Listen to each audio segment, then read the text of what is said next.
Oke, selamat malam semuanya. Selamat siang juga teman-teman yang masih di Belanda. Perkenalin, nama saya Gazi. Saya ketua dari PP Arnhem. Hari ini kita ada PowerPoint yang udah kita siapin. Kita bakal sharing tentang nanti sampai Belanda gimana, penjemputannya gimana, terus hidup di Belanda, gambaran kasarnya seperti apa dari kita-kita yang udah setahun atau 2 tahun atau 3 tahun ada di Belanda. Aku nggak sendirian, di sini ada beberapa teman-teman juga dari PP Arnhem dan juga dari Nijmegen. Nanti bisa kenalan juga satu-satu. Untuk mulai, jadi PP Arnhem itu apa? PP Arnhem itu Perhimpunan Pelajar Indonesia di Arnhem. Jadi hampir setiap kota di Belanda itu punya perhimpunan pelajarnya masing-masing setiap kota. Nah, karena teman-teman hari ini adalah teman-teman yang mau ke Han, which is di Arnhem dan di Nijmegen, jadi kita yang presentasi gitu. Terus, sorry, ganti slide-nya. Oke, ini ada visi misi dari PP Arnhem sebenarnya ini karena slide segabung aja, tapi intinya PP Arnhem itu atau PPI itu dibuat untuk menjadi rumah atau wadah buat semua mahasiswa-mahasiswi Indonesia yang ada di Belanda di kota masing-masing supaya ada perkumpulan antar mahasiswa yang datang dari Indonesia atau berwarga negara Indonesia. Tujuannya supaya kita bisa kumpul-kumpul, ada persaudaraan, terus kalau ada apa-apa ada yang bantu dan biar nggak berasa jauh dari rumah gitu walaupun kita jauh dari rumah tapi hari-hari kita masih bisa kumpul-kumpul sama teman-teman yang emang satu background sama kita gitu sama-sama dari Indonesia. Terus ini program kerja kita kayak kita sering ngadain monthly gathering jadi kayak acara kumpul bulanan terus kalau ada perayaan-perayaan hari besar kayak misalnya ada Lebaran atau buka puasa bersama atau Natal, Tahun Baru dan lain-lain biasanya kita rayain bareng-bareng gitu karena kan biasanya hal-hal kayak gitu kan dirayainnya di rumah bareng keluarga tapi karena kita ini anak rantau semua jadinya kita sebisa mungkin ngerayainnya bareng-bareng gitu jadi tetap berasa kekeluargaan walaupun jauh. Terus setiap tahun kita ada penyambutan murid baru, which is akan kita lakukan juga nanti. Terus rencana kita juga mau ada kayak makrab gitu, kayak malam keakraban. Jadi kayak ada acara buat gathering rame-rame untuk lebih kenal lebih dalam lagi antara teman-teman yang baru datang, teman-teman yang udah lama di Arnhem juga gitu. Terus ini hal yang pertama yang bakal ada dilakukan oleh PP Arnhem once teman-teman semua sampai di Belanda yaitu tanggal 6 September hari Rabu di kampus kita nanti di Han Arnhem untuk ada welcoming party walaupun kita udah kenalan di sini di final briefing ini tapi nanti kita akan tetap adain welcoming party yang lebih besar kayak banyak teman-teman yang bukan PP Arnhem juga tapi tinggal di Arnhem atau di Nijmegen orang Indonesia bisa join juga jadi kita lebih kenalannya lebih banyak gitu sesama mahasiswa-mahasiswa Indonesia gitu. Sini acara PPI yang udah kita lakukan ada dua dari PP Arnhem.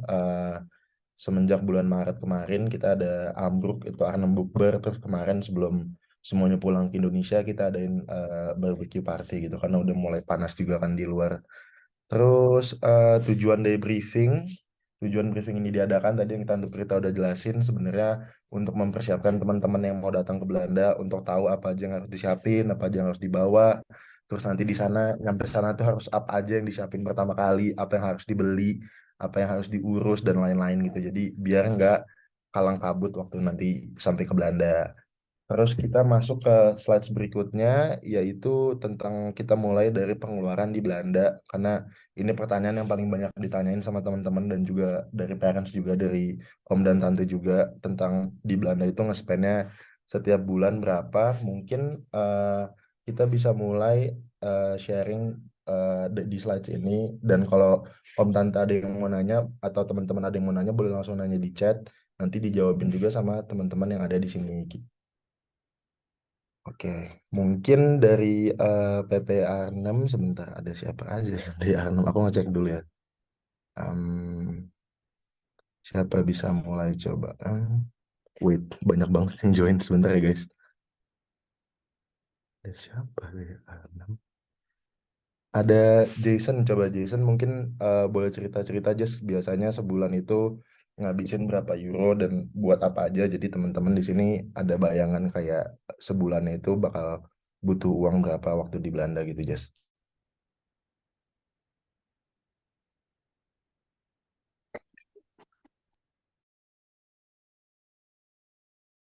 Ada Jason nggak? Jason? Kok nggak ada Jason? Oke, aku dulu deh yang mulai kalau Jason nggak ada. Jadi sebenarnya di slide sini nanti kita sharing satu-satu. Aku mulai dulu aja. Kalau aku di Belanda biasanya bulanannya itu, jadi teman-teman itu nanti ngukur dan bakal habis uang berapa. Kalau dari kita sarannya adalah tergantung dengan gaya hidup teman masing-masing dan teman-teman biasanya ngabisin uangnya buat apa.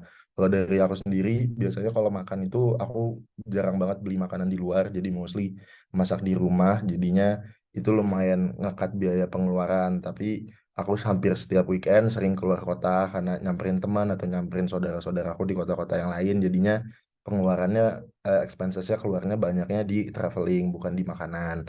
Terus apalagi aku nggak terlalu suka belanja-belanja barang, jadi nggak ngabisin banyak uang buat beli baju atau beli apa gitu, nggak begitu banyak.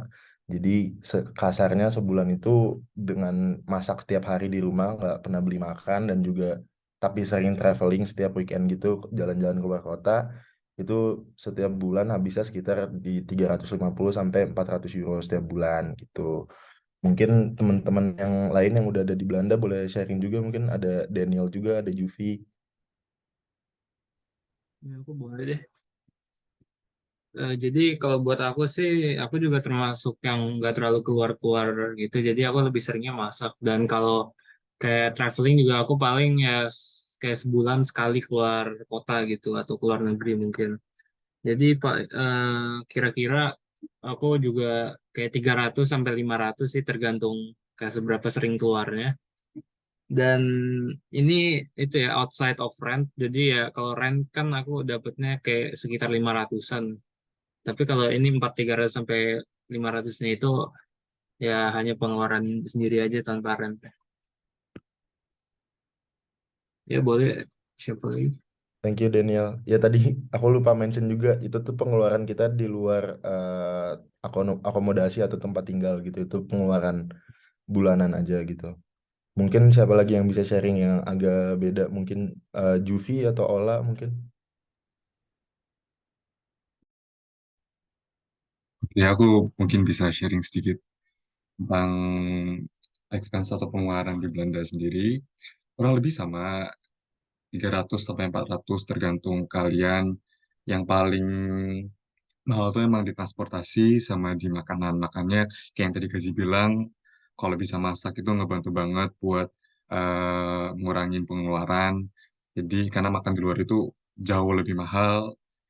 Ya kalau aku sendiri aku lebih sering masak dan misalnya kalau dari transportasi sendiri itu nanti kalau kalian ke sini kita akan bantu ada banyak diskon potongan untuk student untuk traveling jadi ya kurang lebih sama sih sekitar 300 sampai 400. Oke, thank you Juv. Mungkin sejauh ini dari teman-teman atau Om Tante ada yang mau ditanyain sebelum kita lanjut ke PowerPoint yang lagi bahas lebih detail lagi, atau so far aman-aman aja? Mau nanya gak sih, Boleh. anak saya ini si Niki nggak bisa naik sepeda. Jadi kemungkinan kan dia by walk atau pakai transport umum ya, publik.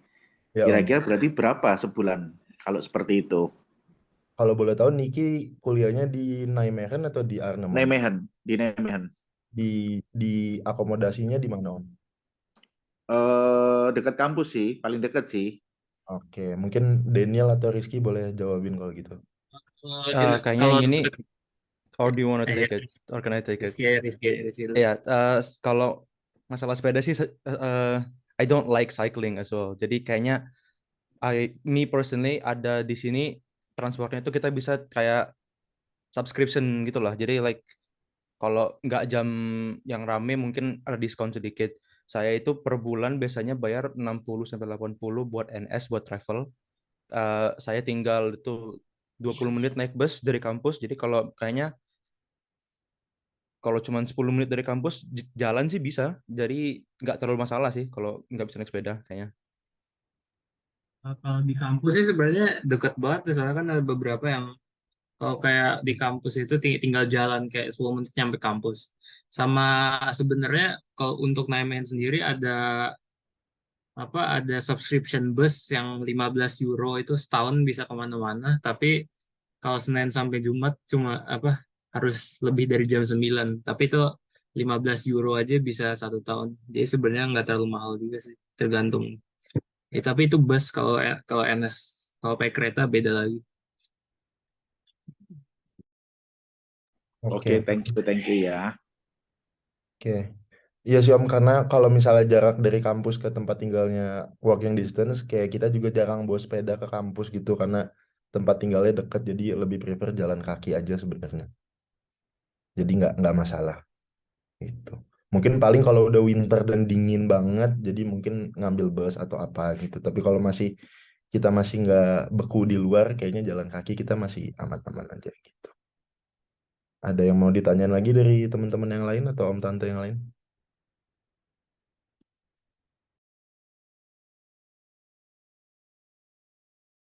Boleh, itu ada yang raise hand, Kaitsar Arturo, boleh. Kak, aku mau nanya, kalau untuk masalah sepeda, lebih enak saya rental di sana atau bawa sendiri dari Indonesia? Waduh, jangan bawa sepeda sendiri dari Indonesia, Jangan ngeribetin ya? sendiri. Karena sepeda di Belanda itu bejibun banget, banyak banget, lebih banyak dari jumlah manusia. Jadi nggak akan kesusahan nyari sepeda.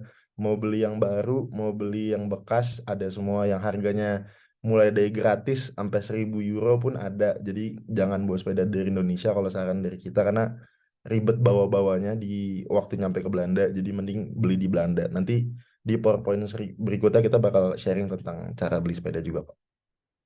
Thank you, Arturo.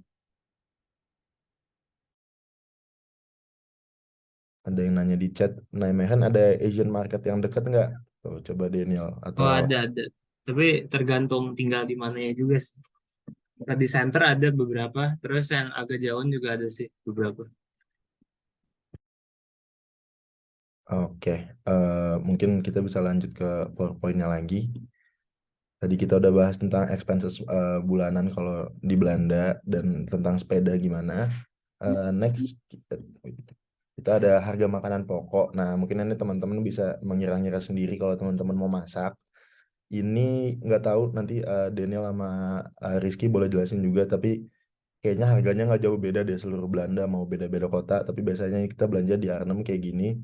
Harga beras itu per kilonya itu 1,5 euro sampai 2,5 euro tergantung jenis beras yang teman-teman suka. Terus ayam itu harga paling murahnya ayam paha yang udah dipotong, udah file itu 6,5 euro. Belinya biasanya di Turkish market gitu biar lebih murah. Atau paling mahalnya ada 9 euro per kilo itu kalau belinya kayak di supermarket yang kayak Albert Heijn atau Aldi gitu. Terus harga pasta itu biasanya 1 bag gitu, 1 kilo juga, range harganya dari 79 sen sampai 2 euro juga. Terus roti yang kayak plain bread gitu yang 1 loaf gitu, biasanya harganya 0,5 euro sampai 1,5 euro.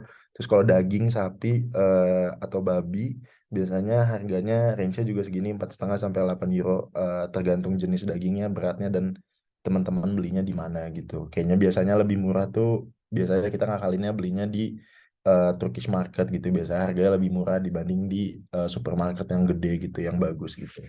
Karena kalau boleh jujur kualitasnya juga kadang lebih bagus yang di Turkish market gitu dibanding yang di supermarket gitu. Di Nijmegen gimana Daniel sama Rizky? Mirip-mirip apa lumayan beda? Ya sama sih sebenarnya harganya juga seginian. Oke, jadi mungkin teman-teman bisa kalkulasiin tuh biasanya kalau aku sendiri makan ayam tuh biasanya 1 kilo buat 4 hari atau 5 hari lah maksimum. Jadi sekitar segitu pengeluarannya. Terus beras 1 kilo tuh mungkin semingguan kalau makan sendiri, atau kadang suka banyak datang ke rumah kan teman-teman makan bareng, jadi lebih cepat habis juga. Jadi bisa mulai bikin kalkulasinya sendiri tuh kebutuhan sebulan kalau masak tiap hari kira-kira berapa gitu. Terus kita masuk ke bagian selanjutnya. Nah, ini dia yang tadi dibilang where to shop. Kalau groceries, kalau supermarket yang bagus tuh ada dua. Itu ada Albert Heijn sama Aldi atau Jumbo. Nah, Albert Heijn yang paling mahal biasanya. Terus ada Aldi sama Jumbo yang lebih murah. Terus kayaknya di setiap kota di Belanda tuh ada namanya Amazing Oriental. Toko groceries Asian Asian market gitu. Jadi buat kita dari Indonesia yang nyari barang-barang yang agak sulit atau bumbu-bumbu yang kayak Indonesia banget atau rempah-rempah gitu, biasanya kita ke Amazing Oriental. Harganya emang lumayan nggak lebih murah dari Turkish market, tapi lebih lengkap aja gitu. Kita nyari apapun tuh nemu di sini pasti ada gitu. Terus kalau multi-purpose stuff kayak alat-alat buat misalnya nanti punya sepeda mau beli gembok, beli lampu, terus teman-teman beli keranjang atau apapun itu perabotan atau basically semuanya ada gitu, itu ada di Action sama Senos. Biasanya di setiap city center pasti ada, atau kayak di pusat belanja di dekat tempat tinggal gitu biasanya ada. Terus kita ada second hand stuff juga, ada aplikasi nanti teman-teman boleh download dari sebelum jalan ke Belanda, namanya Marktplaats. Ini kayak apa ya? Kayak Tokpednya orang Belanda gitulah, tapi isinya second hand semua gitu. Atau ada barang-barang baru gitu. Jadi kayak marketplace Belanda. Nah, biasanya kita nyari sepeda juga belinya dari Marktplaats gitu. Sepeda yang bekas. Jadi harganya nggak begitu mahal compare kalau kita beli baru ke Decathlon gitu. Tapi kita mesti hati-hati aja waktu beli biar nggak kena tipu gitu. Tapi ini basically aplikasi yang kita pakai buat nyari barang-barang yang harganya lebih murah tapi barang bagus gitu. Terus ada juga buat baju, toko baju yang murah ada Primark sama New Yorker. Kalau toko baju yang lain sisanya sama aja kayak di Indonesia, yang ada di Indonesia ada di Belanda juga. Terus elektronik kayak teman-teman misalnya mau beli air fryer atau hair dryer atau vacuum cleaner, tapi biasanya vacuum cleaner udah dapet, itu bisa beli di Blokker. Atau kalau udah mulai panas kita juga beli kipas portable gitu yang kecil atau yang gede, belinya juga ada di Blokker. Terus kalau furnitur sebenarnya kayak teman-teman belum butuh banget karena kan first year itu dapat accommodation dari kampus, jadi udah ada furnitur semua isinya gitu. Tapi kalau mau nambah-nambah atau beli perintilan kecil bisa ke IKEA juga. Lokasinya ada di Daufen, itu kayak 10 menit dari Arnhem. Jadi kalau dari Nijmegen juga kayaknya IKEA paling dekat mesti ke Daufen juga nggak sih? IKEA paling dekat kayaknya di Arnhem ya. Di Iya, Nijmegen yang aku tahu nggak ada sih. Iya. iya, oke. Terus ada drugstore juga, beli obat-obatan, sampo, sikat gigi, sabun cuci muka, deterjen, semua pelan segala macam. Belinya ada di Etos sama di Kruidvat juga. Ini ada di semua city center dan shopping center di dekat rumah teman-teman semua gitu. Terus tadi Daniel sempat mention banyak tentang NS. NS itu jadi kayak aplikasi gitu. NS ini kayak aplikasi yang mengatur semua transportasi umum sebelanda, mulai dari bus, kereta, tram, dan lain-lain. Sama kayak 9292 juga. Jadi teman-teman bisa download dua aplikasi ini untuk nanti ngelihat harga tiket, beli beli tiket kereta, kalau misalnya mau beli dari handphone gitu nggak nge-top up kartu, atau ngelihat jadwal dan lain-lain. Mereka ini bisa sangat diandalkan karena sangat-sangat update kalau misalnya ada cancel atau ada telat dan lain-lain. Ini wajib punya salah satu dari ini, atau kalau mau dua-duanya juga nggak apa-apa. Bisa di-download dulu. Terus ini bus guide buat teman-teman yang di Arnhem. Dari data yang aku dapat dari Tante Prita itu, teman-teman cuma tinggal di dua tempat, yaitu Helix sama di Leeuwenstenplein di Hofland. Cuman ada di dua tempat itu kayaknya di Arnhem. Nah, buat teman-teman yang tinggalnya di Helix, itu ada dua bus stop. Yaitu bus stop yang pertama itu Kloosterslag, yang kedua Itzeland. Itzeland tuh bus stop di seberang kampus. Itu lokasinya kan dekat ke Helix, jadi dua-duanya itu benar-benar di depan Helix gitu. Kalau teman-teman dari Arnhem Central, maksudnya dari Central Station atau di Arnhem Centrum, itu teman-teman bisa ngambil, buat teman-teman yang tinggal di Helix dulu, bisa ngambil bus nomor 5, nomor 6, sama nomor 27. Tapi make sure tujuannya itu Presikhaaf, Elsweethan, sama Doetinchem via Gisberg. Karena kalau misalnya salah tujuan, kayak waktu kita awal-awal nyampe ke sana, kita kebawa ke kampung orang entah kemana gitu, karena salah baca tujuan. Terus kalau teman-teman yang tinggalnya di atau bisa ngambil juga bus nomor 331 buat yang tinggal di Helix yang tujuannya Velpzout, tapi turunnya di Itzeland bukan di Kloosterslag, karena kan ada dua bus stop tuh yang dekat Helix itu, jadi teman-teman bisa pilih. Terus yang tinggalnya di Hofland itu cuman ada tiga pilihan bus dari Arnhem Central atau di Arnhem Centrum. Yang pertama ngambil bus nomor 27, tapi yang cuman Doetinchem doang, sama bus yang 27 yang kalau mau ke Seselah itu berhenti dulu di Hofland dulu. Terus ada bus nomor 7 juga sama bus nomor 1. Jadi ada tiga pilihan untuk berhenti di Hofland. Hofland ini bus stopnya lokasinya bener-bener di depan rumah accommodation housingnya, jadi bener-bener 2 menit paling jalan udah langsung nyampe gitu, lebih dekat dibanding ke Helix dari Kloosterslag atau Itzeland.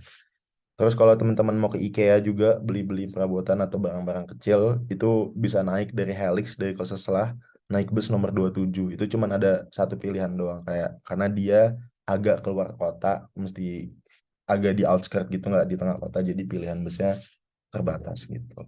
Dan buat bus kalau teman-teman yang mau pulang dari Sentral ke Helix atau ke Leunsen Plain ini biasanya busnya ada setiap 8 menit sampai 15 menit. Jadi kalau ketinggalan bus yang satu ya tenang aja gitu, nggak usah terlalu khawatir, 10 menitan lagi bus selanjutnya datang-datang gitu. Jadi aman aja. Oke. Selanjutnya ini ada bus guide buat teman-teman yang tinggal di Nijmegen. Mungkin dari Nijmegen ada yang boleh jelasin. Iya, jadi ini sebenarnya ini buat yang aku tahu, yang aku lihat kemarin itu ada ada tiga lokasi yang untuk tempat tinggalnya. Jadi ini ada Vossenfield, Vossendijk, Broomstraat, sama Bokenstaf. Semuanya bisa dari sentral dan ini juga udah dikasih busnya juga yang bisa dipakai ke sana. Jadi buat yang paling atas itu yang agak lumayan jauh dari uni atau dari center, dan kalau yang di Bromstad yang Heyendal ini sebenarnya paling dekat sama kampus, jadi dari situ juga udah bisa langsung jalan ke kampus. Dan Vossendijk ini yang sebenarnya paling jauh dari kampus sama dari center, dan ini sebenarnya kayaknya nanti kalau yang jemput kan Rizky ya, nanti dia juga bisa kayaknya anterin ke sini soalnya dia juga tinggalnya di Vossendijk ini. Dan juga kalau mau ke kampus juga tinggal dari Sentral ke Heyendal itu langsung nyampe.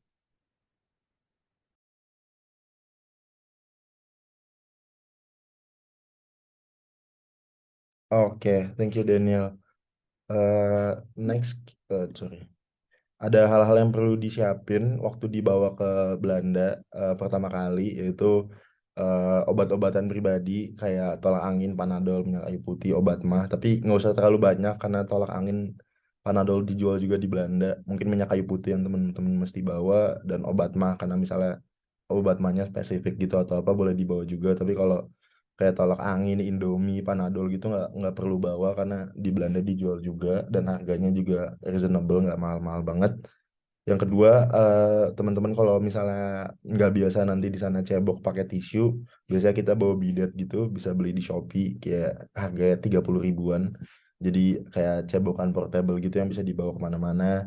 Sambel-sambelan buat teman-teman awal-awal datang makan, kayak waktu masih nyoba-nyoba masak atau baru nyari tahu tempat belanja, jadi bisa bikin telur dulu sama nasi, pakai sambal di rumah, jadi bawa sambel-sambelan yang kecil-kecilan gitu juga boleh.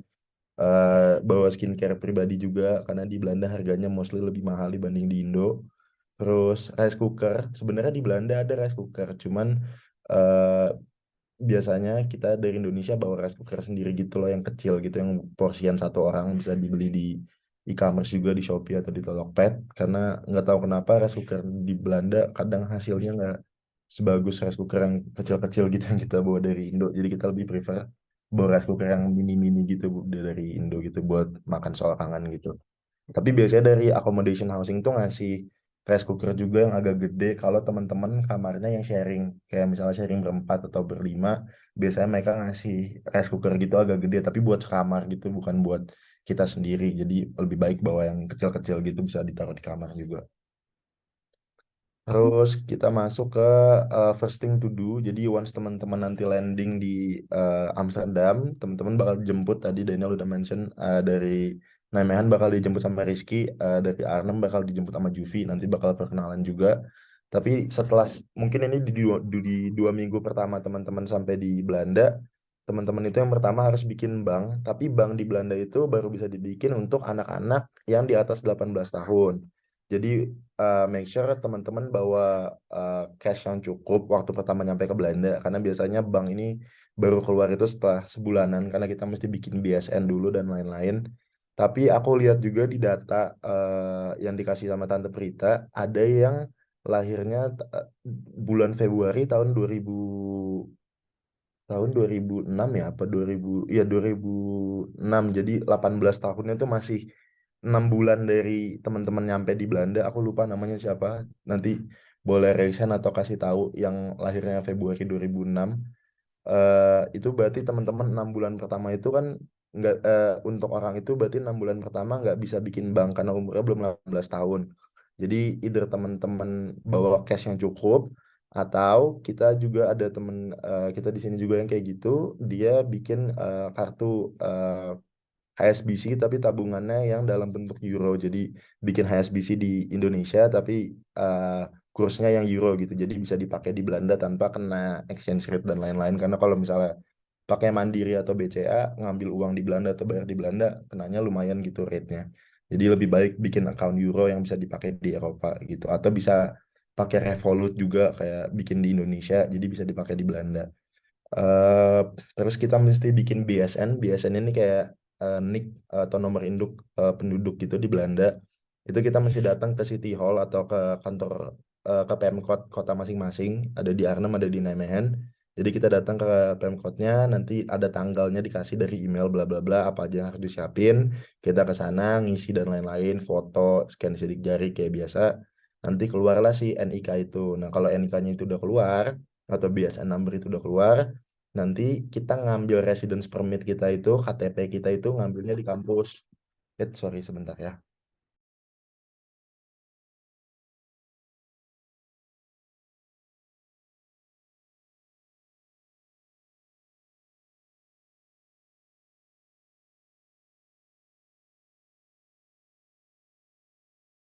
Sorry guys, tadi bunda aku nelpon.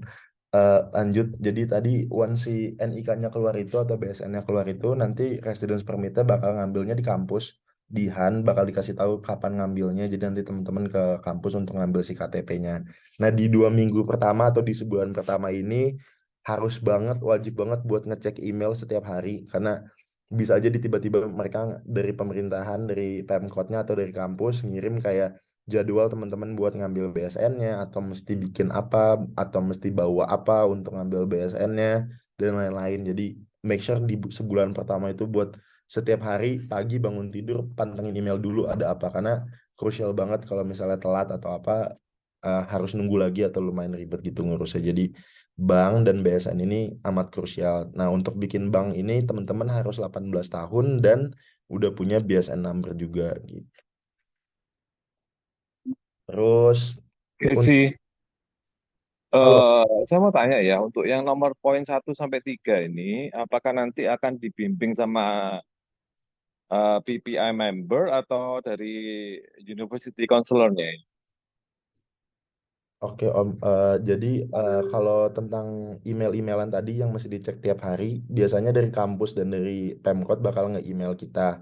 Tapi nanti kalau teman-teman misalnya, kita dari TPI bisa bantu kalau misalnya kita udah lihat emailnya. Misalnya nanti anak Om dapat email dari Kementenya atau dari Pemkot untuk datang ambil BSN bla bla bla, nanti mungkin teman-teman boleh kasih screenshotannya emailnya atau apa, kirim ke PPI atau ke kita-kita. Nanti baru kita bisa bantu gitu apa aja yang harus siapin, bawanya apa, kesananya gimana gitu. Tapi untuk step by stepnya biasanya nanti dikirim detailnya lewat email sama kampus dan dari pemerintahan kotanya gitu. Kita bisa bantu once teman-teman udah punya emailnya gitu, instruction yang apa kita bisa bantuin untuk ngurusinnya gitu.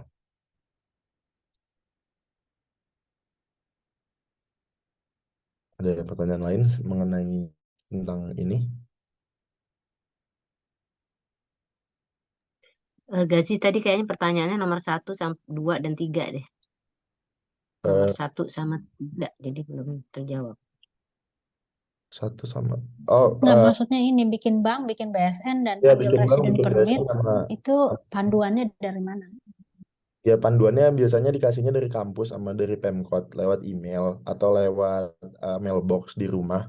Tapi nanti dari PPI atau dari PPI kita bisa bantu kalau teman-teman udah dapat emailnya atau surat dari mailboxnya. Karena kan biasanya instructionnya beda-beda, kita nggak tahu mesti ngapain. Jadi mungkin teman-teman nanti dapat email boleh di screenshot kirim ke kita, baru nanti kita bantu jelasin, bantu nyiapin apa aja yang harus dibawa dan apa aja yang harus disiapin buat ngurus-ngurusnya gitu.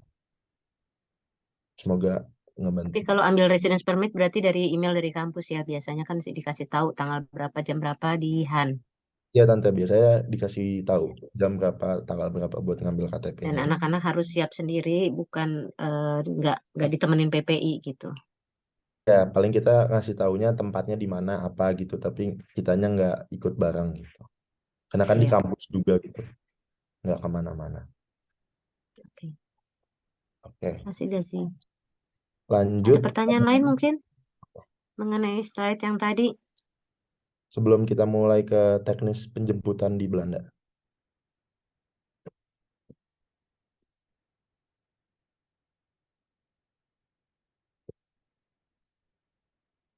Ya, kita Nggak ada lanjut. kayaknya Gazi bisa lanjut. Sorry, aku ada pertanyaan. Boleh. Jadi yang buat orang-orang yang belum 18 tahun harus bawa kayak kartu kredit dari Indonesia ya? Oke, jadi tadi buat yang teman-teman yang belum 18 tahun, karena bikin bank itu baru bisa setelah 18 tahun.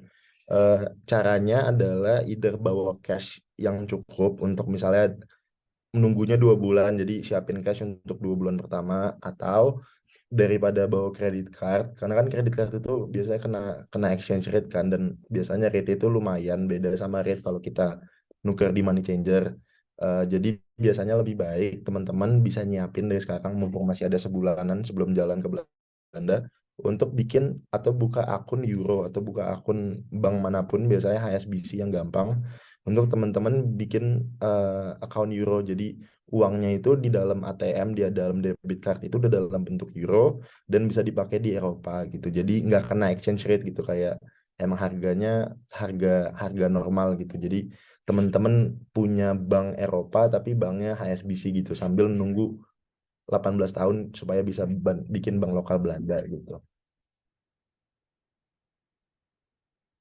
Atau bisa juga bikin account Revolut. Revolut itu kayak bank digital gitu, tapi teman-teman bisa bikin kartunya juga atau bisa embedding di hand juga, teman-teman bisa download. Terus bisa bikin account yang international account, terus bikin currency-nya tuh euro gitu, bukan rupiah.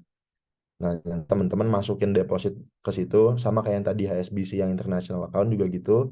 Teman-teman deposit uangnya ke sana, tapi nanti di dalam debit cardnya itu bentuknya udah euro gitu. Jadi bisa dipakai di Eropa. Kayaknya itu lebih baik dibanding bawa credit card, karena exchange rate-nya nanti kenanya lebih gede kalau pakai credit card.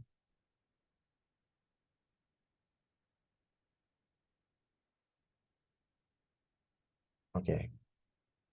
Kalau nggak ada lagi yang nanya, kita lanjut ke penjemputan di Belanda.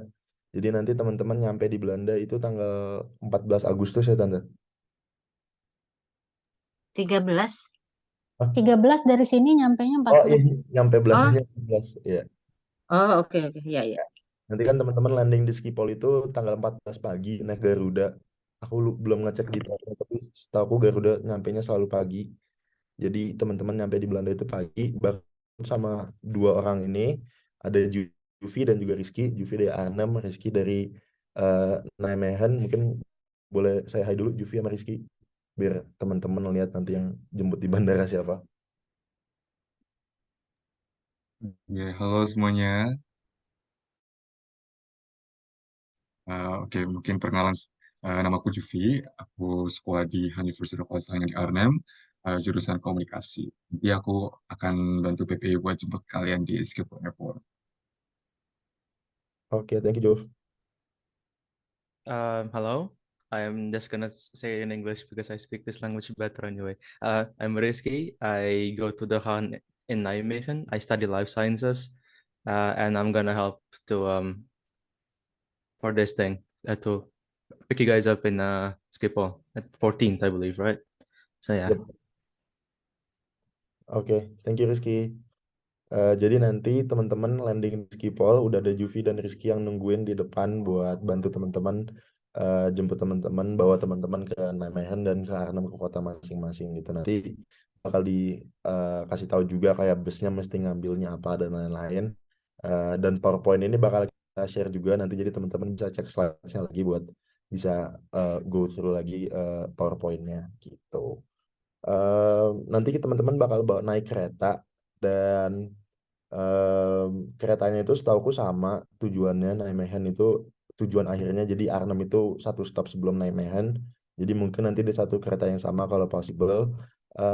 Terus apa lagi ya, karena yang jemput ini nanti cuman ada Juvi dan Rizky dan cuman 2 orang, jadi mungkin nanti untuk koper teman-teman, karena kita naik kereta, mungkin bisa saling bantu untuk bawa kopernya naik ke dalam keretanya gitu, karena kalau lumayan berat juga kan kayak lumayan butuh bantuan, jadi nanti bareng-bareng dibantu juga sama Juvi sama Rizky, tapi teman-teman harus bareng-bareng juga saling bantu buat bawain barang-barangnya gitu. Terus apa lagi ya?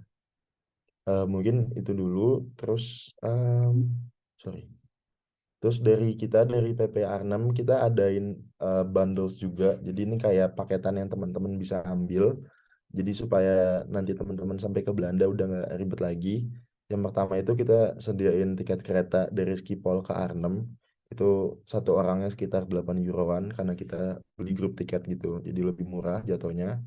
Terus kita bikinin OV chip card buat teman-teman. Jadi OV chip card itu kayak apa ya? Kayak e-money-nya gitu di Belanda. Yang teman-teman bisa pakai transportasi kemana-mana gitu. Buat bayar kereta, bayar bus, bayar tram, apapun itu public transport. Eh, jadi teman-teman nanti once teman-teman landing, teman-teman bakal dikasih OV chip card. Udah ada isinya juga. Kalau nggak salah isinya 8 euro atau 5 euro gitu. Jadi udah bisa dipakai buat teman-teman seminggu pertama atau 2 minggu pertama untuk naik bus dari tempat tinggal ke city centrum dan lain-lain. Jadi bisa beli barang-barang waktu awal sampai udah ada pegangan OV chip card-nya gitu. OV chip card-nya juga kalau habis teman-teman bisa top up pakai cash di central station kota masing-masing. Terus kita sediain juga ada SIM card nomor Belanda. Jadi once teman-teman landing, teman-teman udah bisa langsung ganti handphone kalian ke nomor Belanda. Jadi bisa langsung aktif nomor Belanda, langsung ada kuotanya gitu. Jadi nggak mesti beli kuota roaming buat berapa bulan atau berapa hari pertama di Belanda. Karena jatuhnya lebih murah untuk teman-teman udah punya SIM card Belanda gitu. Itu udah ada isinya, kalau nggak salah isinya udah ada 5 giga, jadi bisa dipakai untuk beberapa minggu pertama di Belanda sebelum nanti teman-teman download aplikasinya di handphone buat kayak My Telkomsel-nya gitu buat teman-teman top up apa namanya atau beli bundle paketan bulanannya juga gitu. Nah, ini harganya 40 euro. Nanti teman-teman dapetin ini itu 3 hal ini, tiket kereta dari Schiphol ke Arnhem dan Schiphol ke Nijmegen. Terus ada OV chip card-nya juga yang udah ada isinya, juga ada SIM card nomor Belanda yang udah ada isinya gitu. Untuk apa pembayarannya bisa nanti bayar langsung waktu nanti di Belanda ke Juvi atau nanti kita bisa sediain apa link pembayarannya juga. Terus abis itu oke. Mungkin itu dari presentasi total dari kita. Maaf kalau banyak kurang-kurangnya. Mungkin sekarang kita bisa masuk ke session selanjutnya yaitu Q&A. Jadi kalau teman-teman punya pertanyaan apapun akan sebaik mungkin kita coba jawab gitu. Oke sih. Iya Om. Anak saya sudah pernah ke Belanda ikut summer course yang tahun lalu ya. Dia sudah ada Ya, SIM card. Apakah masih bisa dipakai ya apanya Om? SIM card-nya? SIM cardnya. Aduh, kalau Dia SIM tahun lalu sudah ikut di eh, summer course ke Belanda, sudah ada SIM card. Nah, apakah masih bisa dipakai itu ya? Atau mesti beli baru? ada yang bisa bantu jawab mungkin teman-teman? Karena setahu saya Setahu saya itu SIM card itu kalau nggak di top up ya, itu setahun berlakunya. Jadi kalau sudah lebih dari setahun mungkin sudah nggak berlaku lagi. I'm not really sure. Itu kayaknya memang harus dilihat di ininya, di app-nya gitu, berlakunya sampai kapan. Tapi kalau masih berlaku seharusnya masih bisa dipakai. iya. Oh, oke. Yang aku tahu Nah, juga Om sama kalau udah setahun nggak diisi sama sekali, kayak kalau di Indonesia kayak Telkomsel gitu, kalau kita nggak bayar paket pokoknya selama 10 bulan, itu kartunya bakal mati sendiri gitu. Jadi mungkin kalau udah setahun udah nggak aktif lagi kayaknya. Kalau di Belanda oke. setahun sih, setahun nggak diisi dia ini. Tapi bisa dilihat juga sih di apps-nya mungkin aja masih bisa dicoba diisi atau gimana ya. Oke, jadi nanti Clarence akan coba SIM card yang lama masih bisa dipakai atau enggak, Bu. Jadi nanti kalau enggak berarti kita akan ambil yang nomor baru ya. Iya gitu Om. Nah, eh, SIM card yang kemarin yang dipakai anak saya yang tahun lalu itu nggak bisa roaming Europe, jadi cuma punya Belanda. Itu masalah gimana ya? Kalau itu ngaktifinnya mesti download aplikasinya gitu Om, kayak My Telkomsel-nya gitu. Oh, I see. Jadi semestinya bukan karena masalah operatornya, jadi tinggal masalah itunya aja ya, programnya aja ya, paketnya aja ya. paketannya aja diaktifin di aplikasinya gitu. Saya tahu kalau Oke, cuman saya di Eropa nambah sekitar 5 atau 10 euro gitu Om, untuk nyalain roamingnya gitu. oke, oke.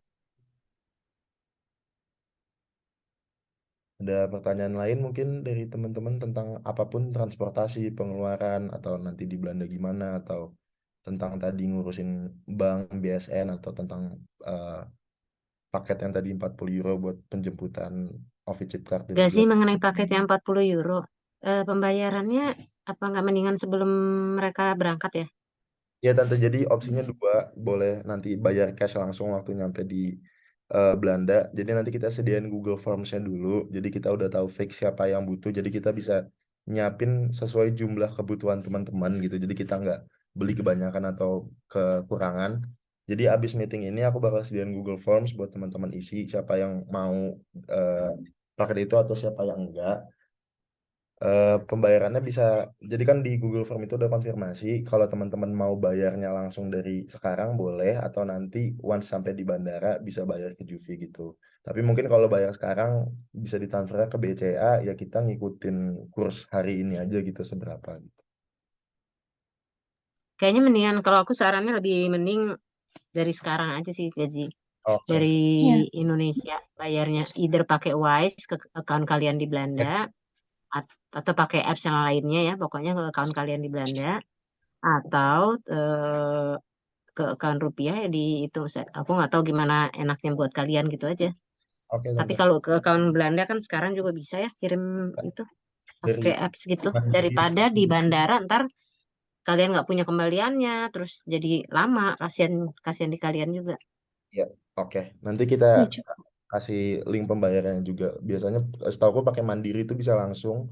Kalau BCA mesti ada extensionnya gitu, download aplikasi dulu. Nanti kita share juga detailnya. Terus ini ada pertanyaan dari Vivian, kira-kira berapa euro yang perlu dibawa anak-anak untuk bulan pertama sebelum akun bank jadi? Mungkin ada yang bisa bantu jawab teman-teman untuk sebulan pertama. Ada yang masih ingat nggak?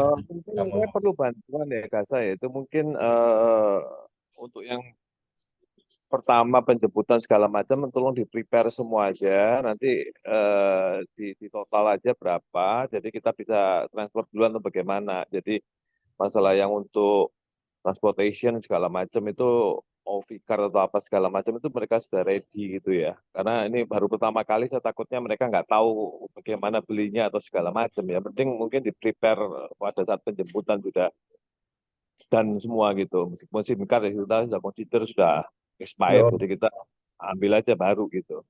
ya, jadi nanti bakal dapat semua once teman-teman landing gitu. Jadi kita bisa mulai pendataannya dari sekarang. Jadi kita bisa mulai nyiapin sejumlah kebutuhan yang dibutuhin teman-teman gitu. Untuk ngejawab Vivian, mungkin seingatku ya waktu awal nyampe di Belanda itu ngabisin bulan pertama itu kayak bulanan yang tadi kita sharing awal sekitar 350 sampai 500 euro tergantung teman-teman gimana. Tapi mungkin waktu awal-awal nyampe mungkin teman-teman di sini ada yang nggak biasa masak sendiri atau apa segala macam, masih beli-beli makanan di luar apa segala macam. Jadi mungkin nyiapin mungkin sekitar 500 euro atau lebih gitu, karena takutnya teman-teman belum biasa masak, masih beli-beli makanan terus, itu lumayan banget ngeluarin uang banyak, karena satu porsi makanan tuh bisa harganya bisa belasan euro sampai 20-an euro gitu untuk satu kali makan. Jadi kalau sehari makan 3 kali aja udah bisa 50 euro lebih. Itu gede banget. Terus antisipasi juga kalau misalnya kayak ada kebutuhan-kebutuhan yang awal-awal gitu, kayak aku nggak tahu teman-teman ngambil paketan dapur, isian dapur dari accommodation apa enggak, karena setahu aku dari dormitory itu nawarin disediain kayak wajan, pisau, dan lain-lain. Kalau teman-teman ambil itu berarti teman-teman nggak harus beli lagi. Tapi yang aku lakuin tahun lalu itu, seingatku waktu datang itu aku nggak ngambil paket yang ditawarin sama tempat tinggal. Jadi aku belanja sendiri ke Action kayak gitu-gitu, beli panci, beli talenan, beli pisau, saringan, dan lain-lain. Itu ngabisin mungkin sekitar 20-30 euro. Terus jadi ada pengeluaran-pengeluaran tambahan di luar pengeluaran pokok yang tadi range 350 sampai 500 itu. Untuk sebulan 2 bulan pertama ada tambahan-tambahan gitu buat beli perabotan dapur atau misalnya teman-teman mau beli gantungan baju atau apa-apa buat naruh di kamar yang baru gitu. Jadi mungkin sekitar 600 euro, 700 euro gitu. Mungkin itu udah cukup banget. Kasa, itu biasanya ya untuk peralatan dapur ya. Itu kan kebetulan anak saya one floor itu 9 orang ya. Di apartemen satu floor 9 orang. Eh, apakah masing-masing, apakah harus beli masing-masing semua kayak wajan lah, apa segala macam itu, apakah masing-masing harus beli sendiri atau kita bisa sharing ya? Oke Om, anak Om tinggalnya yang di Arnhem kan ya Om? Nijmegen. Oh di Nijmegen. Oke nggak tahu. Itu 9 orang itu satu floor kan, bukan satu kamar kan? Karena Ya, biasanya kalau satu floor. satu floor itu biasanya kitchennya masing-masing gitu Om di dalam. Enggak, ini kitchennya satu. Kitchennya satu. Oke. Ya. Oh ada kok ada yang kayak gitu. Kalau kayak gitu sih aku bilang sih mending beli juga sih ya buat sendiri kan itu kan pasti juga orang-orangnya juga pasti bawa sendiri kan kebanyakan walaupun udah sejauhin pasti kayak beberapa bawa sendiri dan kalau misalnya misal ada yang kayak nggak bersih gitu atau nyuci yang nggak bersih apa ya mending bawa sendiri terus ya simpen sendiri gitu. Iya, sama sih Om lebih saran buat tetap bawa sendiri. Karena kan misalnya Sendiri 9 ya. orang, kalau ganti-gantian kan pasti ada yang lagi masak, kita nggak bisa masak, nungguin dulu, Dan nungguin. takutnya kitchen kabinetnya aja gak cukup kalau 9 orang bawa masing-masing ya. Biasanya kalau sharingnya berempat, di atas kitchen itu ada lemari 4. Kalau sharingnya berlima, ada lemari 5. Udah ditandain gitu loh, udah ada nomornya gitu Om. Jadi udah tahu nih ini punya aku, ini punyanya Daniel, ini punyanya Rizky gitu, udah beda-beda gitu. Jadi sesuaiin masing-masing aja gitu. Biasanya kabinetnya sejumlah dengan orang yang tinggal di rumahnya gitu. Oke, I see. Oke, thank you. Ya. Dan Oke. juga biasanya per Clarence, koridor, per lantai itu dia kayak ada grup yang masing-masing bisa dikoordinasi sama ini ya, sama roommate-nya. Like who has this corridor, like or who has this cabinet, and like which one is for the sharing stuff. Assuming that Clarence is going to Nijmegen and it's 9 people per corridor, I think it's Vossenfeld, which I'm living at right now. So yeah, itulah. It's usually like that. Clarence di Vossenfeld bukan ya Pak ya? Claire, where do you stay, Claire? Vosendijk. Benar, Yeah, so it's benar. Vossenfeld. Mhm. Ya itu berarti sama kayak Rizky sih ininya apa tempatnya. Oh, oke. Oh dapurnya lumayan gede tuh Riz ya. Gede bener. Yeah, it's definitely enough. Tapi agak tua ya bangunannya juga kan. Emang udah lama itu. Nggak terlalu sih kayaknya. Tapi ya Mungkin nggak nggak baru banget gitu loh. iya enggak bukan yang model baru. Oke. Itu ada yang nanya, ada yang itu apa namanya? Boleh. Siva. Ibu saya nanya, kalau saya tinggalnya kan di Arnhem, kalau di Helix itu udah disediain kulkas nggak ya?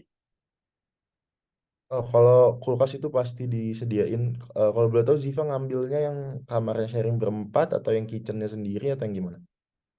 Yang sharing berempat. Yang sharing berempat itu tempatku tinggal tahun lalu itu dia disediain kulkas 2 pintu gitu, lumayan gede. Kulkas sama freezer. Di kulkasnya itu karena sharing berempat. Jadi kalau teman-teman tinggal sama roommate, basically apapun yang di dalam rumah kayak naruh barang, kulkas dan lain-lain. Jadi sarannya adalah once datang kenalan sama roommate, bikin grup WhatsApp atau grup Instagram, bikin perjanjian sendiri deh tuh mau kulkasnya ngebaginya gimana, kabinet ngebagi gimana, jam cuci baju ngebaginya gimana itu kalian atur sama roommate kalian. Tapi yang aku lakuin tahun lalu itu kulkasnya itu ada 4 susun gitu buat kulkas. Kalau freezer cuma 3, jadi sharing. Tapi kalau kulkas itu ada 4, jadi kita udah tandain yang part paling atas punya siapa, part kedua punya siapa, part ketiga, part keempat punya siapa. Jadi udah jelas gitu barang kita di urutan ketiga gitu, barang roommate kita di urutan pertama atau kedua gitu. Jadi kebaginya jelas gitu. Dan tergantung juga nanti sharing roommate-nya itu orang-orang dari mana. Karena kalau dari Asian countries juga dari kita kan biasanya naruh bumbu-bumbu lumayan banyak atau apa gitu. Tapi kalau Misal orang-orang barat gitu kan mereka makannya yang simpel-simpel, jadi biasanya nggak banyak naruh juga, bisa kita pakai juga space mereka gitu. Jadi tergantung roommate-nya aja nanti gimana gitu. Agreement sama roommate masing-masing gitu. Oke, thank you. Ya, thank you Siva. Ini ada Yoel Halim. Kak untuk laundry di sana gimana? Yoel tinggalnya di mana kalau boleh tahu? Jadi biar yang jawabnya pas gitu. Di Arnhem, Kak. Di Helix atau di Liunsons Plan? Enggak, bukan Helix, yang Leominster Plain itu. Yang sharing berberapa? Berdua kalau nggak salah. Oke, jadi kalau laundry itu kita biasanya setiap, kalau sharingnya berdua atau berempat, jadi setiap berempat itu kan kamarnya masing-masing, tapi ada common roomnya gitu kan yang gede. Biasanya di sana ada washing machine-nya langsung sama dryer, jadi bisa langsung pakai gitu. Tapi ada juga di beberapa tempat, aku nggak tahu kalau di yang Liunsons Plain itu gimana, tapi kalau di Helix itu udah gratis termasuk eh, bayaran bulanan kita harusnya sama karena providernya sama-sama yang sama, tapi beberapa juga kadang mereka harus bayar 1 euro gitu kalau mau pakai mesin cuci dan dryernya untuk sekali nyuci. Jadi kalau misalnya kena charge 1 euro, biasanya ya tungguin cuciannya banyak dulu baru nyuci gitu. Jadi nggak rugi-rugi amat. Tapi kalau misalnya udah gratis termasuk paketan, kalian bisa pakai kapanpun kalian mau gitu. Kalau lagi nggak dipakai ya pakai aja gitu buat nyuci. Tapi deterjen dan lain-lainnya beli sendiri gitu. Tapi mesin cucinya dan dryernya boleh dipakai kapan aja gitu.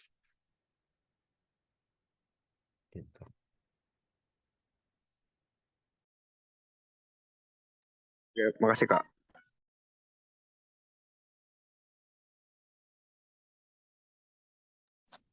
Ya sih. Eh, kita nih orang tua kan pasti khawatir nih, anak kita mau pergi, barang apa yang harus dibawa. Tadi kan Gasi udah bilang tuh barang-barang yang penting. Cuman berdasarkan pengalaman, seberapa banyak sih barang yang harus dibawa sama kita? Maksudnya kayak pakaian, ya celana panjang, seperti itu. Hal-hal apa aja sih gitu loh. Seberapa banyak gitu loh, supaya ya tidak terlalu banyak, tidak membuat mereka juga capek untuk bawa itu, atau juga tidak membuat mereka percuma juga gitu loh. Kadang-kadang kan kita bawain banyak, ternyata di sini juga toh beli juga gitu. Gimana gak sih? Oke Om, kalau boleh jujur, tahun lalu pas aku jalan itu aku over baggage banget banget banget banget. Jadi mungkin kalau aku yang jawab nggak pas, mungkin Melinda atau Ola boleh bantu jawab tentang bagasi dan lain-lain yang dibawa lebih baik apa aja dan gimana. Kalau di aku paling kalau misalkan anak-anak yang baru ini bakal datang Agustus, mending bawa-bawa baju yang memang buat winter, karena itu pasti kalau dibeli di sini bakal juga lebih mahal. Jadi baju-baju tebal kayak sweater itu bakalan come in handy lah kalau misalkan nanti dipakai untuk nanti kuliah juga gitu, untuk menghadapi winter juga. Tapi kalau baju-baju misalkan baju-baju yang tipis-tipis kayak di Indonesia itu nggak usah banyak-banyak yang dibawa, karena jatuhnya nanti pasti beli-beli juga di sini karena banyak diskon atau segala macam, pasti tergiur juga. Jadi mendingan baju-baju formal yang buat kita kuliah yang bakalan dibawa, tapi selebihnya sih nggak perlu sih. Oke, thank you Mel. Mungkin yang aku lakuin tahun lalu kalau boleh sharing agak beda sama Melinda. Jadi karena si jaket-jaket kayak apa namanya, jaket-jaket tebel itu, jaket-jaket winter itu kan kalau masuk koper makan space banyak banget ya karena tebel banget. Jadi yang aku lakuin itu terakhir itu baju tebel-tebelnya itu, jaket-jaket winter itu nggak aku bawa sama aku gitu, nggak aku masukin koper. Jadi sebulan setelah di sana, setelah di Belanda, aku ngirim paket gitu dari Indonesia, isinya cuman karena kan di bulan September Oktober udah mulai dingin, kita baru butuh si jaketnya itu kan di bulan September Agustus harusnya masih lumayan anget, pakai hoodie atau pakai sweater aja harusnya masih ngebantu. Tapi udah masuk September Oktober tuh udah mulai dingin, udah butuh puffer jacket gitu. Jadi waktu itu ngirimin paket dari Indonesia gitu ke Belanda, isinya baju-baju tebel gitu. Tapi waktu itu aku ngirimnya barengan sama kakakku dan teman-temanku gitu, jadi sharing lebih murah gitu. Tapi kalau ngirim sendiri kan barangnya dikit, jadi kilonya nggak banyak, jadi mungkin harga per kilonya lebih mahal gitu. Jadi bisa dibawa juga barang bagasi. Tapi kalau nanti di sana teman-teman di sana ada saudara atau ada teman-teman yang udah dekat dari Indonesia atau teman-teman yang baru kenal ini mau ngirim barangnya barengan, harga kiloannya kan jadi lebih murah. Nah itu biasanya kita pakai tahun lalu aku pakai buat ngirim jaket-jaket tebal gitu gitu. Bisa dilakuin yang mana aja sih sebenarnya gitu, tergantung teman-teman lebih prefer yang mana gitu.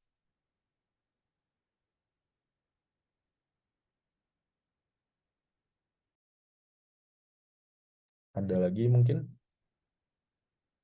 Nanti di final briefing yang teknis keberangkatan sih kita akan kasih list juga kira-kira apa aja sih kisi-kisi apa aja sih yang bisa apa penting untuk dibawa.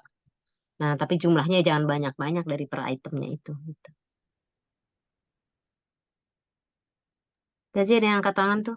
Boleh, Clareta. Pak, saya mau nanya, kalau kirim paket yang kayak gitu tuh kirim paket kemana ya? Oke. Kayaknya mending rapi aja sih, Bu. Tahun lalu itu aku pakai ngirimnya dari JNT, jadi dari Indonesianya teman-teman ke JNT bilang mau ngirim paket internasional, nanti kasih alamat Belandanya dan lain-lain. 1 kilonya itu kena range tergantung, jadi kalau teman-teman ngirimnya lebih banyak harga per kilonya lebih murah gitu. Tahun lalu itu aku karena ngirimnya bareng-bareng, totalnya itu rame-rame gitu, totalnya sekitar 10 kiloan. 1 kilonya itu kena sekitar 200.000 rate-nya gitu. Nanti yaudah kirim ke JNT, kita kasih barangnya ke JNT, biasanya sama mereka di packing ulang supaya volumenya lebih kecil gitu, jadi lebih murah. Nanti ya udah tinggal nunggu di depan pintu rumah kalian di Belanda, dianterin sampai depan pintu rumah gitu. Oke, thank you. Oke, ada lagi mungkin yang lain?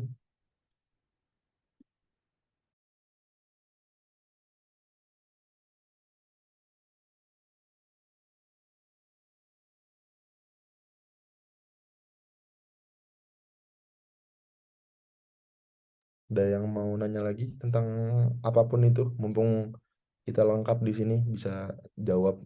eh, Semoga bisa kejawab aja gitu apapun yang teman-teman masih bingung atau mempertanyakan gitu. Nggak harus tentang baru datang, tentang kayak nanti kuliahnya gimana di Belanda gimana dan lain-lain juga boleh juga.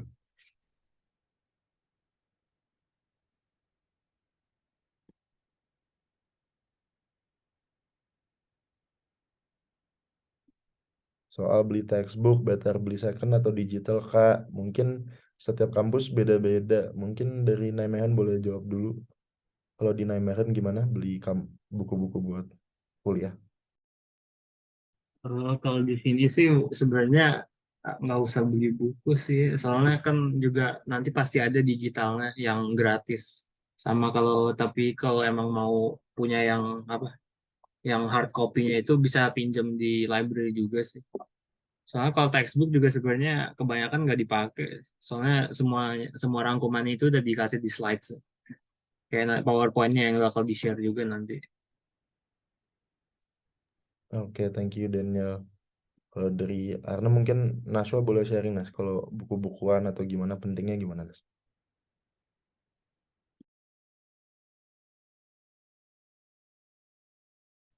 Halo semuanya, aku Naswa. Kalau aku sendiri pakai digital aja karena kayak tadi jawabannya teman kita sama kayak di Arnem itu biasanya pasti ada PDF-nya, jadi mendingan pakai PDF. Dan biasanya kalau buku selain mahal itu juga biasanya udah nggak kepake, jadi kayak agak eman-eman gitu. Kalau aku sendiri bisa bawa tablet atau iPad mungkin kalau misalnya ada yang punya, biar bisa lebih, kalau kalian suka apa sih nge-highlight teks gitu-gitu gitu. Tapi kalau nggak perlu juga bisa lewat dari laptop gitu kalau aku. Oke, thank you, Nas. Mungkin kejawab. Kayaknya rata-rata di Belanda juga jarang mahasiswa-mahasiswa yang megang buku textbook karena mahal, gede, berat, dan di kelas juga nggak dipakai. Jadi mendingan biasanya nanti waktu nyampe kampus sama senior-senior yang udah ada di sana, atau kita juga sebenarnya nggak boleh, tapi semua orang ngelakuin ini, nanti di-share gitu link Google Drive isinya buku buat setahun penuh gitu. Dan dosennya juga bodo amat gitu, kita ngebuka buku PDF gitu di kelas, mereka nggak peduli juga. Karena mereka pakai PDF yang sama juga, yang gratis juga. Jadi ya udah gitu, rahasia umum aja gitu di Belanda.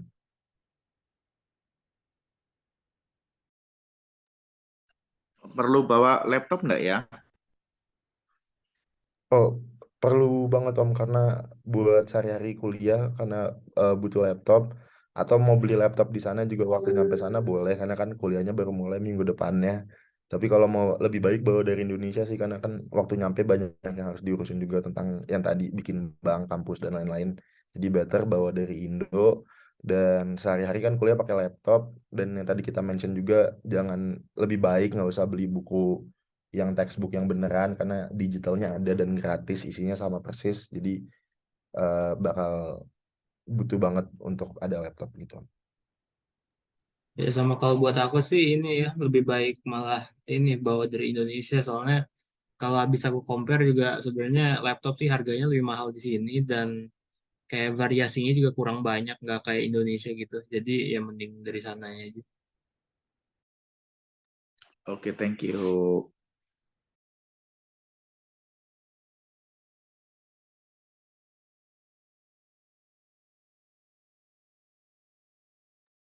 Oke, ada pertanyaan lain mungkin dari teman-teman yang mau berangkat, karena kan nanti teman-teman yang bakal di sana, jadi make sure udah punya bayangan jelas gitu di sana kayak gimana, mau apa dan lain-lain.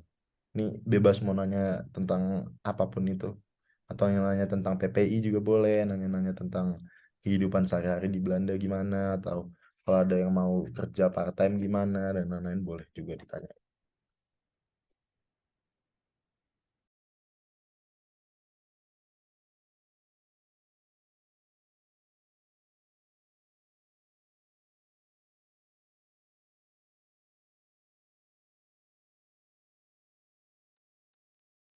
Oke Kak, itu waktunya 20 menit lagi.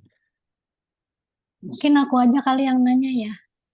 Ada yang punya pengalaman kalau sakit nggak? Oke, oh iya, kita belum mention tentang sakit-sakitan di Belanda. Oke, thank you Tante Eri. Jadi Sama-sama. mungkin aku bisa sharing dulu, nanti teman-teman kalau aku kurang boleh nambahin juga. Kalau di Belanda itu sakit, kita nggak bisa langsung ke rumah sakit, kecuali teman-teman sakit kritis atau nggak sadar diri, atau kepala pecah atau sobek atau patah tulang, baru diterima di rumah sakit. Kalau Enak teman banget sih kepala pecah. kan Gak ada yang begitu. pecah. Kalau Pecah. teman-teman cuman demam, Kenapa meriang, kepala pecah ya? ya apapun itulah Personal pokoknya experience itu. Oh, oke. Gatel buat komen. sakit yang Kebanyakan ujian itu. keras gitu, yang kritis, yang emang udah parah banget, Yang baru mengakibatkan mati gitu ya. ya yang bakal resiko meninggalnya tinggi, baru teman-teman diterima di rumah sakit. Kalau teman-teman cuman flu, demam, diare, meriang atau menggigil apa, nyampe rumah sakit disuruh pulang pasti. Jadi kita nggak boleh asal masuk rumah sakit bilang mau ketemu dokter lagi nggak enak badan gitu, pasti diusir. Nah di Belanda itu ada namanya GP. Itu tuh basically kayak apa ya, kayak puskesmas gitu setiap daerah, tapi personal gitu, bukan bukan kayak puskesmas di Indonesia. Nah, itu nanti teman-teman bisa daftar untuk punya GP masing-masing. Nah, itu tuh kalau teman-teman mau ke rumah sakit, teman-teman bukan sakit yang parah ya, kalau udah kritis atau kecelakaan ke rumah sakit pasti langsung ditanganin. Tapi kalau teman-teman misal ada keluhan, udah perutnya ada yang apa sakit atau dadanya sesak selama 2 minggu apa segala macam, mau ke rumah sakit, nah teman-teman mesti minta rekomendasi dulu dari GP ini untuk ngasih surat supaya bisa ke rumah sakit. Nah, nanti teman-teman ke rumah sakit bawa surat rekomendasi dari GP ini atau puskesmasnya ini, baru teman-teman diobatinnya di rumah sakit gitu. Tapi kalau belum parah harus begitu prosedurnya. Kalau sakitnya udah kritis dan butuh tindakan cepat, ya langsung ke rumah sakit aja gitu. Tapi kalau enggak, mesti lewat GP itu dulu gitu. Tapi aku belum pernah experience langsung tuh yang mesti ke GP dulu dan lain-lain gitu. Jadi mungkin kalau di sini yang di Belanda udah ada yang punya experience, itu boleh banget di sharing juga.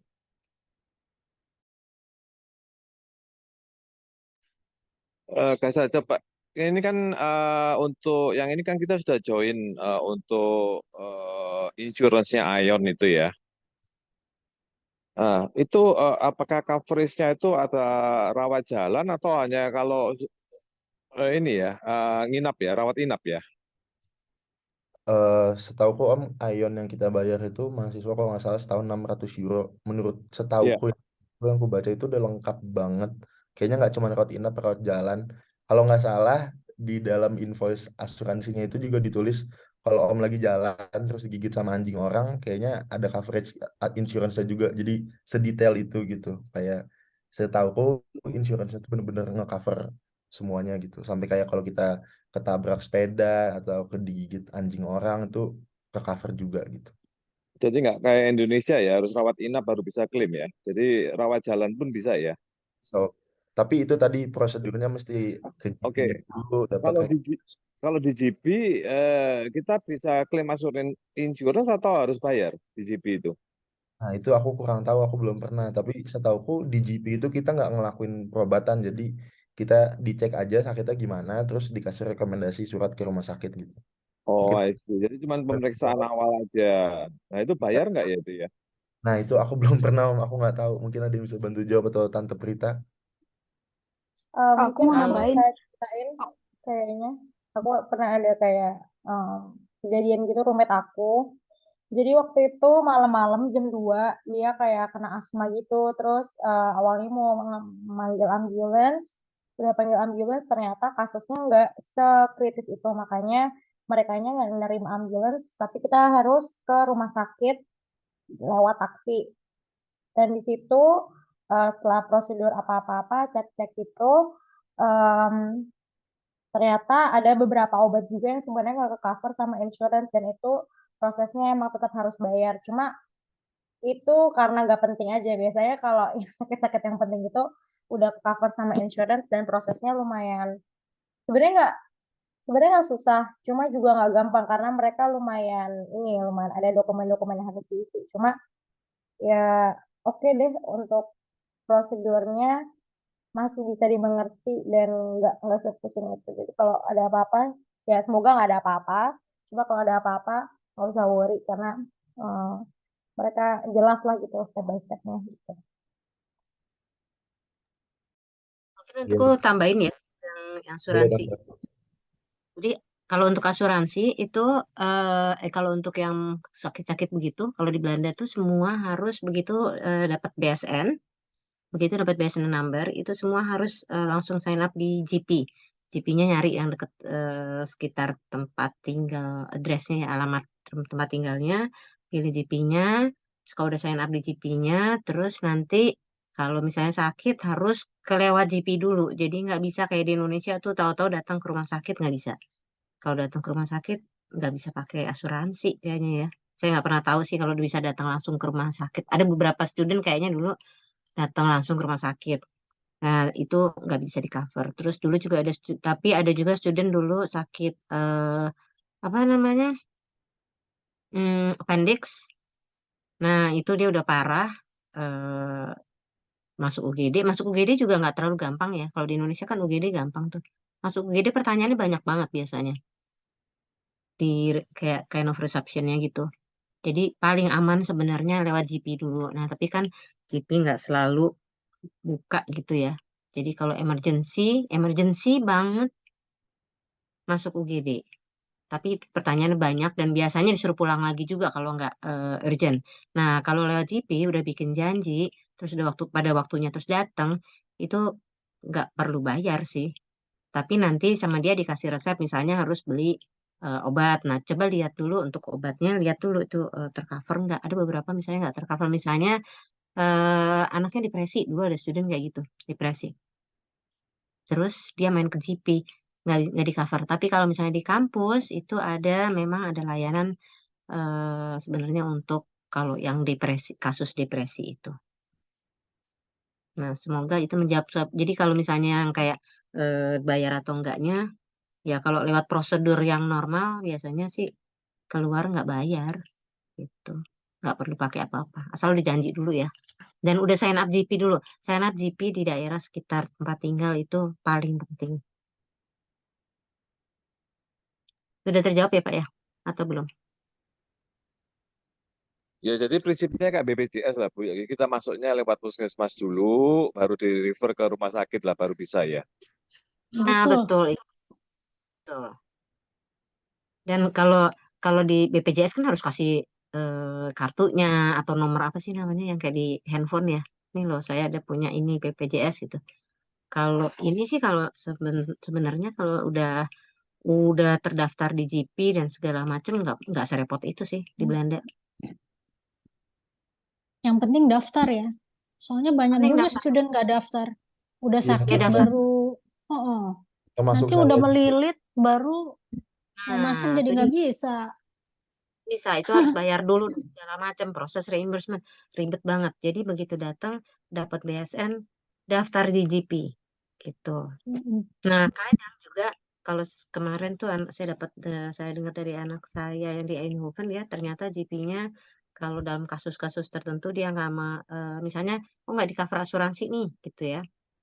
Karena dia waktu itu lalai untuk mendaftar di GP. Nah, itu juga kasusnya salah satunya kayak gitu kan. Lalai mendaftar di GP dan pada saat dia sakit, dia datang ke GP, GP-nya nggak mau dibayar lewat pakai credit card atau PIN apa namanya, debit ya, debit langsung.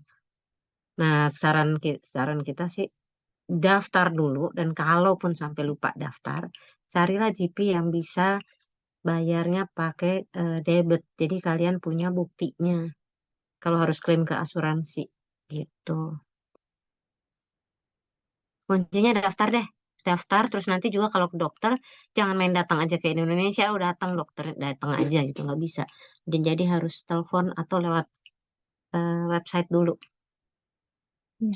Terus nanti hasil apa laporan record kesehatan itu sebenarnya juga bisa diminta dari DGID. Nanti kalau udah di Belanda kan ada DGID tuh yang kayak di Studilink apa nanti kalau lewat BSN dapat DGID, BSN yang tadi diomongin sama Gazi ya. Itu bisa ngeling semuanya. Nah, itulah password DGID itu yang jangan dikasih ke orang. Iya, Gitu. tadi belum sempat mention juga teman-teman harus download aplikasi juga namanya DGID. Tapi downloadnya nanti pas di Belanda. Kalau di sini nggak muncul di App Store atau Play Store kalian. Jadi download aplikasi DGID. DGID itu passwordnya lebih penting daripada password bank kalian. Jadi jangan kasih tahu ke siapa-siapa. BSN number pun nggak boleh dikasih tahu ke siapa-siapa. Itu bener-bener dua hal paling penting sama kalian di Belanda. DJID itu nge-connect ke semua layanan pemerintah Belanda. Jadi teman-teman mau akses buat perpindahan kayak kita baru pindah rumah ke second year, pindah alamat mesti lewat DJID. Teman-teman nanti kalau paspornya habis atau perpanjang visa lewat DJID. Teman-teman pokoknya apapun itu yang berhubungan dengan administratif pemerintahan itu ngelinknya ke DJID kita gitu. Itu aplikasi website gitu. Jadi make sure teman-teman punya dan jangan sampai ada yang tahu apapun passwordnya itu gitu. Dan Nanti makanya di final lagi sih mengenai DGID ada ininya. oke tante. Ini DGID. Tadi ada Yoel tuh mau nanya, kasih kesempatan sebelum selesai Oke. ya. Apa Yoel? Oh, iya, Kak. Boleh sharing tentang part time di sana nggak Kak? Kayak carinya di mana dan lain-lainnya gitu. Oh, oke. Kalau ada yang mau cerita dulu mungkin yang di ya Yoel tinggalnya di mana nanti? Di Arnhem. Di Arnhem. Siapa? Melinda mungkin atau Nashwa boleh sharing kalau di Arnhem gimana sih? Kalau nyari part time? Part-time kebetulan kalau misalnya anak-anak Arnhem mostly semuanya kita udah punya kerjaan semua beda-beda. Kalau dari aku sendiri, aku tahu kerjaan dari teman aku, itu kakak kelas aku, dia nawarin kayak mau kerja di tempat aku nggak, soalnya mereka selalu open buat new employee. Jadi aku apply lewat email, habis itu langsung diundang interview, terus aku karena kebetulan restoran aku kerja di restoran sebagai server, dan di situ mereka langsung ngurusin untuk work permit. Jadi aku basically nggak harus ngapa-ngapain, tinggal nunggu work permitnya jadi, kerja lalu dapat gaji, dan itu gajinya udah dipotong sama tax. Jadi aku lapor uh, nggak usah lapor gaji gitu. Jadi ini lumayan gampang. Tapi memang sistemnya di tempat kerja yang berbeda-beda itu juga beda-beda juga. Nanti mungkin Gazi bisa ceritain pengalamannya dia kerja karena kita tempat kerjanya beda gitu. Itu kalau dari aku. Jadi lumayan gampang, di kasus aku lumayan gampang sih. Nggak begitu ribet. Kalau misalnya kerja di, namanya restoran Miyagi. By the way aku sama Melinda kerja di tempat yang sama. Oke, mungkin kalau Nashwa sama Melinda gitu, tapi kayak Nashwa bilang, biasanya nanti Yoel waktu nyampe di Belanda itu biasanya kerja itu dapetnya mulut ke mulut gitu, dan pasti dapat biasanya. Jadi kayak ada teman kelas yang kerja di mana atau senior di kampus kerja di mana, atau bisa dari kita juga kalau kita lagi nyari orang lagi di tempat kerjanya, nanti bakal kita share juga. Biasanya tinggal ngirim email atau bisa langsung telepon, nanti mereka ngasih jadwal interview, kita datang interview langsung. eh, Biasanya nunggu keluar work permit dulu sekitar 3 sampai 5 minggu, habis itu bisa mulai kerja gitu. Dan untuk bayaran beda-beda, ada yang dapatnya gaji bersih, ada yang dapat dari gaji kotor, tapi sebisa mungkin mintanya gaji bersih, jadi nggak usah ribet ngurusin pajak-pajak gitu, karena agak lumayan ribet, walaupun nggak sesusah itu tapi lumayan juga. Jadi mendingan yang ribetnya itu kalau kalian lupa gitu, karena kan itu setiap 3 bulan sekali, jadi kalau misalnya lupa bayar tuh nantinya boncos gitu. Jadi mendingan cari yang udah dapatnya bersih gitu, dibanding dapat gaji kotor. Kalau Semoga aku boleh nambahin, karena aku udah kerja di 3 tempat yang berbeda-beda, emang kalau misalkan nggak dapet juga dari teman-teman, kayak nggak ada yang rekomendasiin kerja di mana, sebenarnya bisa juga kok nyari di website gitu. Terus nanti kita nge-email uh, tempat itu sendiri ke perusahaan itu sendiri, kalau mereka memang, soalnya kan banyak iklan-iklan mereka cari lowongan kerja kayak gitu. Sebenarnya gampang aja sih, apalagi kalau misalnya kitanya juga bisa bahasa Inggris, mungkin bisa bahasa Belanda sedikit, itu bakalan gampang sih cari kerja di sini gitu. oke, thank you Mel. Iya, dan nggak mesti bisa bahasa Belanda, karena mostly bisa bahasa Inggris tuh udah cukup buat kerja. Mungkin ada teman kita juga tapi dia nggak ada. eh, Cerita dia lumayan beda dari kita. Kalau kita kan dari mulut ke mulut atau kita lihat di website. Kalau dia bener-bener ngeliat restoran di Sentrum Arnhem, terus dia kayaknya boleh nih kerja di sini. Datang dia ke situ, ngomong sama manajernya, nanya ada kerjaan apa enggak, katanya ada, minggu depannya interview, dapat kerja kerja gitu. Jadi bisa dari mulut ke mulut, bisa nyari di website atau pelang-pelang gitu, atau samperin aja gitu restoran yang kalian lihat gitu. Waktu udah mau tutup atau baru buka, ajak ngobrol orangnya, bisa kerja nggak, bla bla bla, nanti ngobrol-ngobrol masuk gitu. Kalau rezeki. Semoga ngebantu ngejawab ya. Ada Maksudnya satu lagi, Kak. Pak Reta, boleh. Kak, saya mau nanya, kalau sesampainya di Belanda gitu, penting nggak sih buat belajar bahasa Belanda atau udah ngerti bahasa Belanda? Apalagi buat kayak komunikasi buat kuliah juga. Sejujurnya enggak, karena orang Belanda bisa bahasa Inggris semua, mostly sampai yang nenek-nenek, kakek-kakek. Tapi setauku nanti di kampus itu, kalau di Han Arnhem, kalau teman-teman ngambil social studies, bukan yang life science atau engineering, itu wajib untuk ngambil third language selain mother language kita dan English. Nah, kalau emang mau belajar bahasa Belanda, which is ada pilihannya, biasanya kita ngambilnya bahasa Belanda gitu, karena buat kepake buat kita aja gitu, nanti buat apply kerja, atau nanti setelah lulus kalau misalnya mau kerja di Belanda kan kepake juga tuh bahasa Belanda, lumayan ngebantu waktu interview atau apa gitu. Jadi tapi nggak harus bisa waktu nyampe sana kok. Kayak aku aja nggak tahu satu kata pun waktu nyampe di Belanda, dan nggak masalah gitu. Nanti ya bisa sendirinya aja lah gitu, kayak kita nggak bisa bahasa Sunda, ditaruh di Bandung 1 bulan 2 bulan juga kan bisa sendiri gitu, walaupun logatnya ngaco tapi kan kita bisa lah ngomongnya gitu, sama aja kok. Oke, berarti tadi udah yang terakhir ya, pertanyaan terakhir. Karena udah waktunya Mau ya. nanya, mau nanya Tante dikit. Teman-teman di sini rata-rata part-time itu setelah berapa lama sampai di Belanda? Kalau itu sebenarnya personal sih Om, kayak maksudnya tergantung teman-temannya masing-masing, adaptasinya udah gimana. Kayak kalau udah mulai stabil, udah mulai nyaman dengan environmentnya, kuliahnya nggak masalah, nggak banyak nilai yang kurang, ya silakan gitu. Tapi kita nggak anjurin waktu nyampe langsung nyari, karena lebih baik mungkin 3 bulan pertama, atau ya tergantung teman-teman masing-masing, tapi mungkin di awal-awal pakai waktunya buat adaptasi dulu, terbiasa sama lingkungannya dulu, nyaman dulu sama tempat tinggal, kuliah, terus make sure juga nilainya udah stabil dulu, misalnya di ujian pertama atau 2 ujian pertama baru cari kerja gitu, karena takutnya kan kayak kita kebanyakan juga kan dari Indonesia nggak pernah kerja di Indonesianya, jadi takutnya kalau datang bulan depannya langsung kerja, nggak pernah nyobain kerja gimana, nggak pernah kuliah juga sebelumnya gimana, kan hal yang baru semua nih, belum pernah tinggal jauh, belum pernah tinggal sendiri, belum pernah kerja, belum pernah kuliah.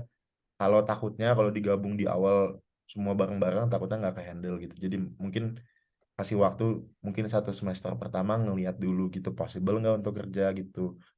Kuat nggak ngebagi waktunya, terus ngeganggu nilai nggak nih, nilainya udah aman apa belum gitu. Kalau semuanya aman-aman aja ya bisa kerja gitu, tapi kalau enggak lebih baik ya fokus kuliahnya dulu gitu.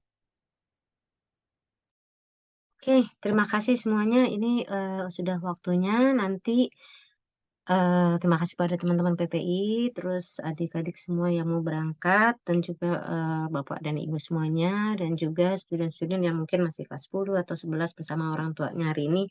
Makasih sudah hadir di Zoom pada hari ini. Terus nanti kita ada Zoom, untuk student yang mau berangkat akan ada final briefing untuk teknis keberangkatan. Dan di situ juga akan ada wakil tiap-tiap kota 1 atau 2 dari Eindhoven, Arnhem, Nijmegen, terus Den Haag ya. Terus sesudah ini buat yang masih kelas 10 atau 11, di situ tadi di kolom chat sudah ada pengumuman-pengumuman yang dipost oleh Naya. Bisa dibaca mengenai counseling, mengenai model United Nation, terus juga sesudah ini akan ada tanggal 14 ya, itu ada briefing lagi, tapi sharing lagi seperti ini juga, tapi dari student kita yang di Eindhoven. Nah, setelah Eindhoven nanti akan ada lagi sharing juga untuk persiapan keberangkatan dari student kita yang di Den Haag. Mungkin ini kalau ini kan anak-anak tadi nggak ada nih yang punya masalah dengan tempat tinggal dan segala macam. Nah, nanti kan ada berita-berita bahwa di Belanda itu susah loh nyari tempat tinggal. Nah, mungkin bisa didengar juga di briefingnya Eindhoven gitu. Kalau di Arnhem sih enggak ya. Di Arnhem dibandingkan kota lain sih lumayan lah. Student baru juga dapat tempat tinggal semuanya kok. Lumayan stres tante. Ya, yang kelas yang udah harus pindah nih. Lumayan stres. Ya, selama nggak pecah kepalanya kan tadi. Iya, Kalau soalnya selamat kalau student yang itu benar-benar tahun pertama stresnya nggak dapat, belum dapat tempat tinggal, ada 6 kita yang belum dapat. Ya, kalau di Han kan udah dijamin bahwa pasti dapat kalau tahun pertama, cuma stresnya di tahun menjelang tahun kedua ya, karena pertama berakhir kan harus keluar nih. Nah, nanti mungkin kalau ada pertanyaan, hah? Oh iya tadi belum nanya mengenai itu tuh gimana cari. Nah, nanti aja deh tanggal 21 karena kita waktunya udah selesai di sini. Nanti kan ada wakil dari Arnhem dan Nijmegen tanggal 21, jadi kita bisa tanyakan lagi. Oke, semuanya terima kasih dan mau ngingetin juga tante, nanti setelah meeting tadi PowerPoint yang tadi bakal kita kirim juga ke grup, jadi om tante bisa mintain ke anak-anaknya buat ngecek PowerPointnya lagi, terus nanti ada Google Form juga yang teman-teman bisa isi buat yang tadi tiket kereta, office card, dan SIM cardnya juga. Nanti aku bantu share juga di grup, kalau mau nanya-nanya juga bisa nanya lagi gitu nanti. iya baik. Nanti juga kan kasih udah ada di WhatsApp grup belum ya? Udah Oke. ada. Udah. Kalau Udah. belum ada nanti udah ada belum sih, Ri? Udah ada. Udah ada. Oh ya bisa share langsung. Oke, terima kasih semuanya. Selamat malam. Thank you banget ya senior. Thank you semua sama semua yang hadir. Terima kasih banyak. Sampai ketemu tanggal 21. Bye.